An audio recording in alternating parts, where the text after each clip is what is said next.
你敢信吗？太阳系最大的行星轻到能在水里漂浮，更恐怖的是它北极藏着比珠峰大3000倍的六边形齿轮，天文学家盯着它看了40年，至今不敢确定是不是机器。在距离地球近10亿公里之遥的地方，远超出太阳热量所能波及的范围，有一个庞大的世界，它以一种静谧的优雅姿态旋转着，数个世纪以来始终让天文学家们为之困惑不安。这是一颗极为奇特的行星，仿佛是被宇宙力量精心雕琢而成。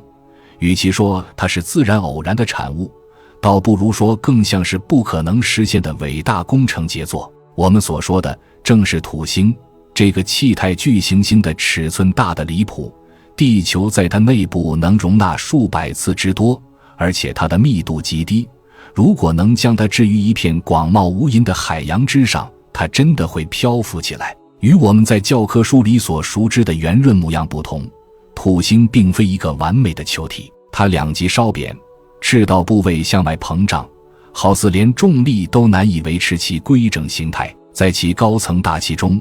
狂风以超过每小时1700公里的速度肆虐，比整个太阳系内已知的任何气流速度都要快。然而，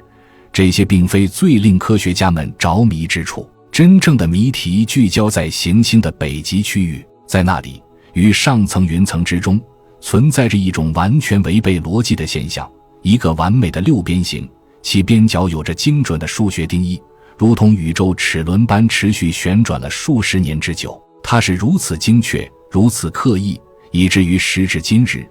仍有人对将其归为自然现象心存疑虑。从遥远的地方望去，土星已然显得十分怪异，但唯有探测器穿越其轨道时，那令人更为不安的真相才得以浮现。在这颗行星的北极，出现了一个本不该存在的事物，一个巨大且完美的六边形，边长在数学上呈现出对称状态，旋转起来宛如由无形智慧打造的齿轮。它既非普通的云朵，也不是简单的大气扭曲现象，这是一个直径超过2万公里的几何多边形，大到足以轻松容纳2个地球，并且可能已稳定存在了数十年甚至数百年。当2004年卡西尼号任务靠近并记录下高清图像时，科学家们震惊的一时无言以对。这个形状实在太过精确，太过有序，太过鲜活生动。而在这一现象的中心，是一场规模远超地球上任何记录的巨大风暴。它在结构中心不停旋转，拥有一个开阔且定义完美的风暴眼。最让人觉得不安的是，六边形内部粒子的化学成分与行星大气的其他部分截然不同，仿佛土星有意将那个区域隔离起来，像是在保护着什么，又或是隐藏着什么。于是，一个不可回避的问题油然而生：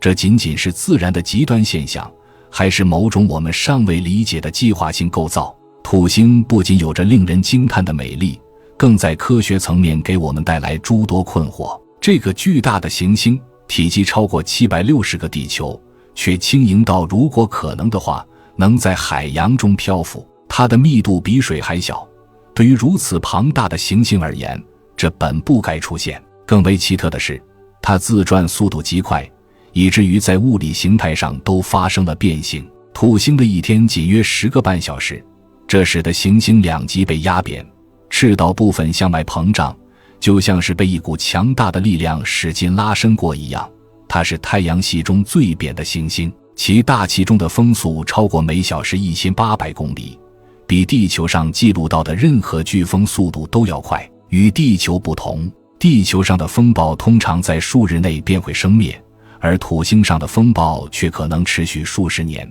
有些或许自行星诞生以来就从未停歇。土星上没有可供着陆的陆地，如果有人不慎掉落其中，只会不断下沉，最终被持续增加的压力和温度摧毁，直至被压缩到一个物理规律都变得未知的境地。而在这一切奇异现象之中，还有一件更令人不安的事：土星释放出的能量比它从太阳获取的还要多，也就是说，它自身能够发光，仿佛其内部蕴藏着某种充满生机的东西。然而，最让科学家们忧心的是，我们眼睁睁看着土星似乎正在逐渐消逝，它那巨大的冰环，几个世纪以来一直被视作宇宙之美的象征，实际上却正在走向消亡，正被吸入行星内部，就如同一个巨大的环正被自身重力缓缓吞噬。NASA 证实，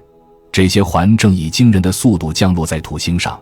相当于每半小时就有一池奥林匹克游泳池容量的物质消失不见。尽管肉眼无法察觉，但这一过程却不可避免。最令人不安的是，这场雨并非仅仅由纯水构成，它是一种包含有机化合物、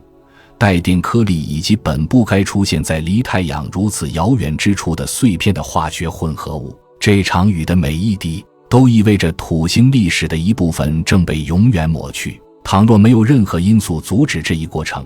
预计在不到1亿年的时间里，在宇宙的尺度上不过是转瞬之间，土星将彻底失去它的光环。倘若那时人类依然存在，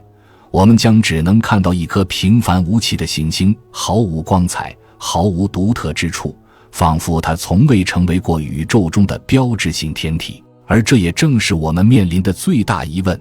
为何我们恰好生活在土星拥有光环的这一短暂时期？这仅仅是宇宙的巧合吗？还是说我们被某种力量安排在此，只为在光环永远消失之前目睹它们？土星上并非只有破坏与消失，在土星年的某些特定时期，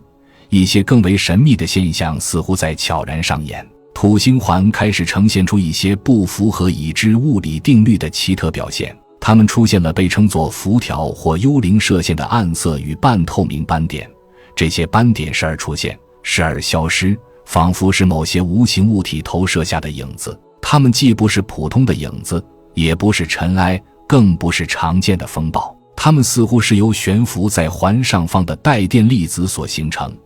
就像被某种力场悬浮在空中一样。最令人费解的是，这些现象仅在土星轨道的特定时期出现，几乎像是与行星的倾斜角度以及太阳光的照射同步，仿佛在等待着某个恰当的时机来展现自身。一些天体物理学家认为，我们或许正在见证一种精确且具有数学规律的大气行为，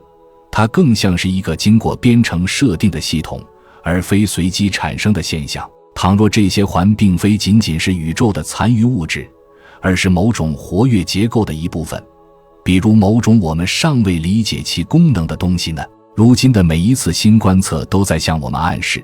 土星或许不仅仅只是一颗行星，它可能是一个仍在运行的机制，一个完整的系统。其中一个证据是，最近科学家们发现土星的环会产生化学雨，这些雨时时改变着行星大气的成分，仿佛它们在滋养或调节着土星内部的某种事物。而且这些粒子并非毫无规律的坠落，它们以精确的模式下降，就像是由自然或是某种人工智慧绘制出的隐形轨迹。在大气的特定层面检测到了极为具体的电磁变化，这些变化似乎携带着某种信息。有研究人员坚信，土星可能就像一个巨大的宇宙天线，正在接收并转发着我们无法解读的信号。而更令人不安的事实是，所有那些具备精确观测天空能力的古代文明，都不仅仅将土星视为一颗普通行星，而是把它当作一个实体，一个中心，一个信使，一个沉默的观察者。现代科学首次开始怀疑，也许这些古代文明从未如此接近真相。正是由于这些难以解释的行为，部分科学界人士开始思考一些以往可能会被嗤之以鼻的假设。自从奥莫莫首个穿越我们太阳系的星际物体引发争议以来，人们越来越怀疑我们所观测到的天体并非全部都是自然形成的，而土星因其所有精确的数学行为也开始被列入这些未知谜团的行列。哈佛大学著名的天体物理学家阿维·洛布提出，土星环和六边形的某些亮度变化或许类似于人造反射，就好像是某种表面在有意识地反射太阳光。其他科学家则持有不同观点，他们宣称这一切都可以用极端大气动力学来解释。但事实是，土星可能不仅仅是单纯的存在，而是在与外界进行某种互动的想法已经不能再被轻易忽视。甚至有人提出了大胆的设想，比如利用朱诺探测器尝试拦截并分析直接来自该行星的电磁现象。即便没有官方的确认，这个设想的存在本身就揭示了一个明确的事实：科学家们不再仅仅只是追问土星是什么，而是开始思考土星在做什么。这或许是现代天文学历史上的一个重大转折点。几个世纪以来，我们一直将土星看作是一个遥远而迷人的天体，但如今我们终于开始把它视为一个充满生机的存在。无论它是否具有智慧，土星正在我们眼前发生着变化，它的环正在消失，大气模式表现得如同信号，能量辐射也挑战着我们的认知逻辑，而且我们首次准备从另一个星球火星来观测土星。中国航天、欧洲航天局及美国航天局以及的同步任务计划直接从火星记录土星及其环，仿佛我们正在对一个看不见的谜团进行三角测量。目标不仅仅是观察这颗星球，更是要探测是否存在连贯性、模式、节奏以及意图。因为在历经数十年的沉寂之后，如今一个不可避免的问题摆在我们面前：土星仅仅只是在那里存在着，还是在试图与我们进行沟通？如果是后者，我们是否能够及时理解它的意图？